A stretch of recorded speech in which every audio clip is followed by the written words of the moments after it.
A business owner and the owner of his building both at odds over who's responsible for this. This News Channel 9 Skycam video shows us what Cheeseburger on Market Street looks like one day after partially collapsing on the street in front of it. Now both men are pointing the finger at each other over who should have been responsible for fixing the building's problems.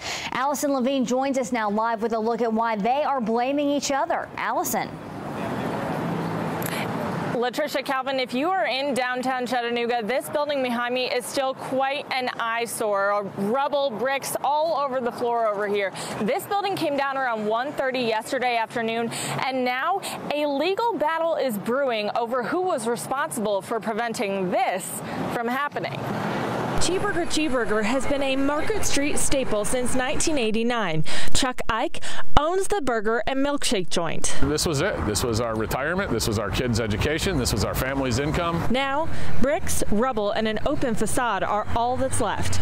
Ike still can't believe it. It's almost like I'm expecting to be on a reality show and that this is just a joke, and Ashton Kutcher's going to come out and say I've been punked. But as the view from the News Channel 9 Skycam shows, this damage is no joke. It's surreal. Ike rented this storefront from George Walls. The property owner has known for years that the building was separating. Dallas Rucker says the city's land development office knew about it too. We received a letter from them that there were some repairs that needed to be made. Ike says he noticed on Tuesday night that the cracks in the wall were getting bigger. He decided to close the burger joint on Wednesday. So nobody was in the building, and thank God, and nobody was in front of it, thank God. Before the building collapsed, Ike was figuring out how to fix the separation without the help of the building's owner. He sent me a certified letter saying that he wasn't going to fix it. It was my responsibility. We reached out to Walls to get his side of the story, but he had no comment.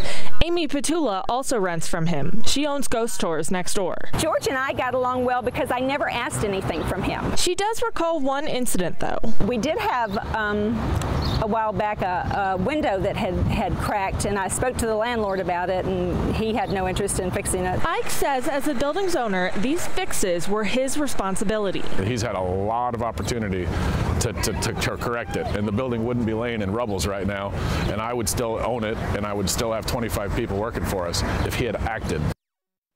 Ike told me today that he met with his 25 employees this morning over at Puckett's for breakfast, where the owner over there bought them that breakfast as a show of kindness. He's not sure what those 25 employees will do or what he will do moving forward, whether he'll move forward with this business in a different location or just give it up altogether.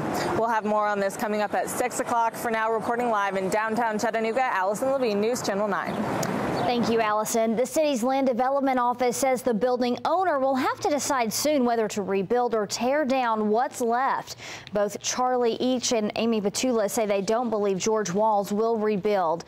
If you want to watch more stories featuring our News Channel 9 Skycam, just head to newschannel9.com. Go to the News tab and click on Skycam.